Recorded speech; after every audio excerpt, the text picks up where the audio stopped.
All right, now we're going to learn about while loops in Python, which is a way to repeat code while a condition is true. So this is another huge concept. Before we learn about if statements, which is a way to control the flow of a program, this is another similar type of concept. We can control the flow of a program, but in a way where we're instead repeating code.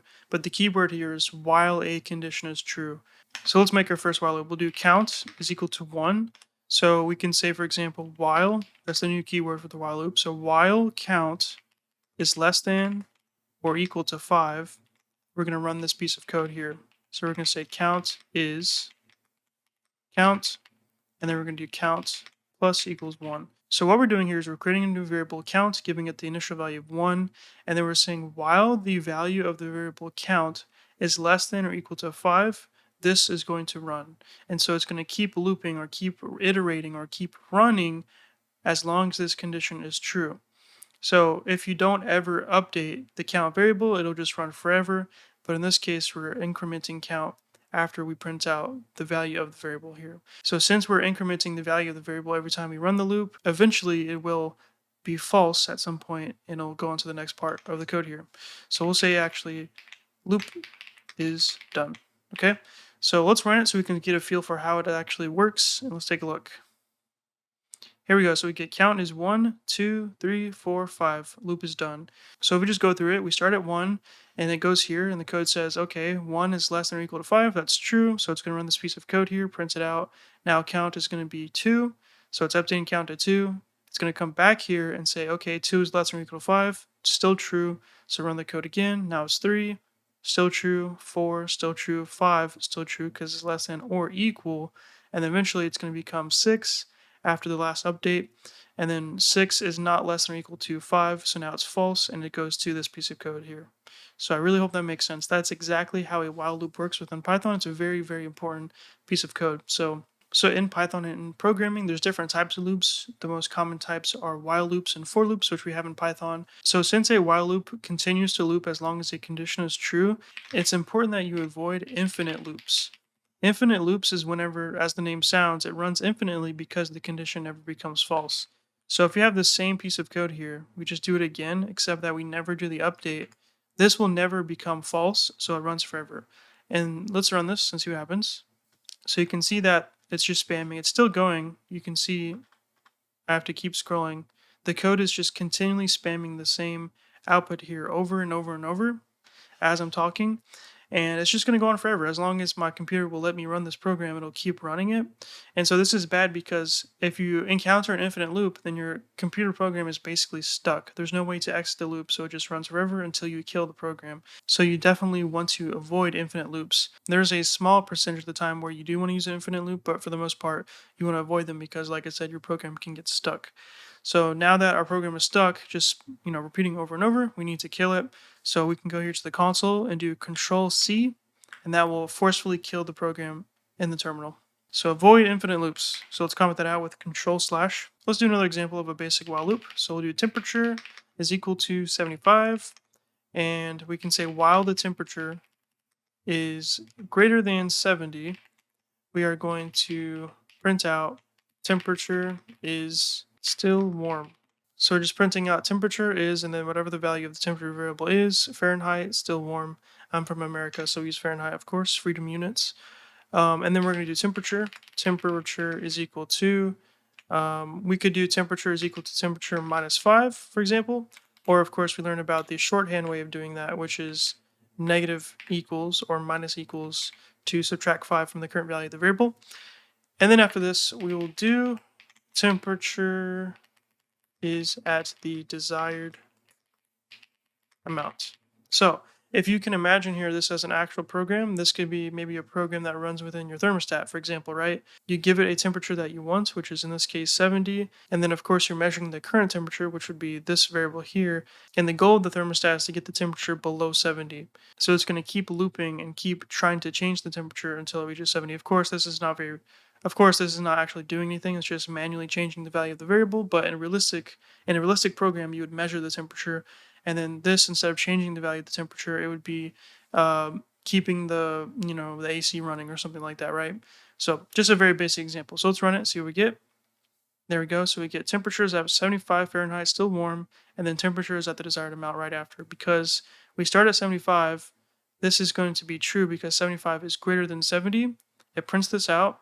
Then we decrement it by 5. So now it's 70. So we go back up here to loop again, but we check the condition first. And so 70 is not greater than 70, it's equal to 70. So now this is false. So then it skips. So if you change it to 76, you'll get it more than once because it has to do 2 updates now to get below 70. We're now unlocking the capability to make pretty complex programs. So what we're going to do here is build a simple piece of code. Let's comment all this out above.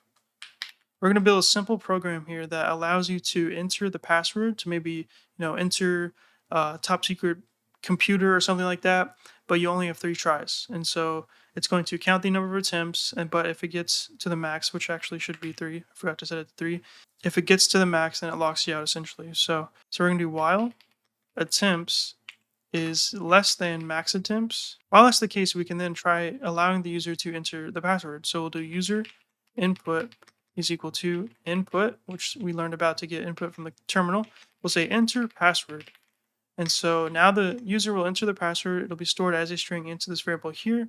And what we want to do is match it. So if user input is equal to the password, the actual password that we have stored above, if it matches, then what we're going to say is print access granted. So they guessed it successfully. And then if not, we're going to say else. If not, they did not get it successfully, we're going to say attempts plus equals 1, so we're incrementing the number of attempts. Then we're going to say wrong password and tell them how many attempts they have remaining. Let's try doing that. So we're going to say remaining is equal to max attempts minus attempts. And then we're going to say print wrong password. Remaining attempts remaining. So wrong password, and then tells them how many attempts they have remaining. But there is a flaw with this current program here. If they get the password successfully, we just print out access granted and nothing else happens, right? It's just going to continue looping because we did not change anything else. So what we want to do is break. I'll have a separate video just explicitly going over break just in more clarity in the future. But break is basically a way to forcefully break out of the current loop. So once the user has gotten the password correctly, we're going to break out because we no longer need to, ask for the password and stuff like that. So hopefully that makes sense. Yeah, let's run it now, see what we get. So it says enter password. I'm going to say potato. And it says wrong password, 2 attempts remaining. I'm going to say poop. Wrong password, 1 attempts remaining. Now I'm going to say dog. Wrong password, 0 attempts remaining. And then it ends the program because at this point, attempts is 3 and the max attempts is 3. So this is now false. So now it terminates the entire while loop. So yeah, so it essentially locks them out of the system. Let's run it again, try it again. So now it says enter password, and we're going to say the correct password. So secret 123. Access granted. So access granted, it breaks out of the loop and it ends the program because after the while loop, there's nothing else to run. So realistically, of course, you wouldn't just break out and nothing happens. You would, give them access to the mainframe or whatever, right? So this alone is probably the most complex program we've made so far up to this point. So if you don't understand it, just make sure to pause the video and study it and try coding it yourself, play around with it to make sure that you understand how it works. Another thing that loops are great for is going through lists or iterating through lists. When it comes to iterating and iterations, an iteration is a single loop of a while loop. So a while loop, as you know, can loop multiple times, and one single looping of the while loop is an iteration. So when you're saying you're iterating through a list, you're simply going through each element of the list, for example, okay? So if we have a list of things like fruits, let's just say that we want to print out each fruit one by one, just as a little example. The way that we can do that with a while loop is we need to keep track of the index. They're much easier with for loops, which we'll be learning about next time. So the index is the current position that you are at. We know that lists are 0 based, so it starts at 0, so 0, 1, 2, 3. So we start at 0, and we're going to say while the index is less than the length of the fruits list, we're going to keep going. So we're going to say print. Let's just print out like what fruit we're on. So fruit index. And then now we want to access the specific fruit using the index. So we can do that with fruits, bracket notation, index. So this may look weird. I'll explain it again in a second. But now we're going to also increment our index. Okay, so we start off with our fruits list. We have our current index. We start at 0. And the while loop is saying while the current index is less than the length of the fruits list, which is 4, so 0, 1, 2, 3, 4, then keep looping. it's a good trick to use the length because the length of this is 4, right? But the last index is 3. So 3 will be the last index that we want to go through. So it'll be 3 is less than 4. So that's true. So it's going to print this out. And then it's going to become 3 to 4 because you're incrementing by 1. So 4 is not less than 4. So it stops. So it's kind of a cool trick. You can just use the length of the list to figure out when to stop looping through the list. So yeah, hopefully this makes sense. Let's run it. So we can see fruit 0 is apple, fruit 1 is banana, fruit 2 is orange, and fruit 3 is grape. So again, we're looping through the contents of the fruits list by keeping track of the current index. We start at 0, we end at 3, and then each time we do an iteration of the loop, we just print out the current fruit using that index, okay? Alright guys, that's all I want to show you about while loops for this episode. Now you guys know how to repeat code while a condition is true. It's a very important concept that you can use to make your programs even more capable and complex. So keep watching, keep learning. In the next parts, we're going to learn how to make a number guessing game, and then also we're going to learn how to make for loops. Thanks for watching, everybody. See you guys next time, and peace.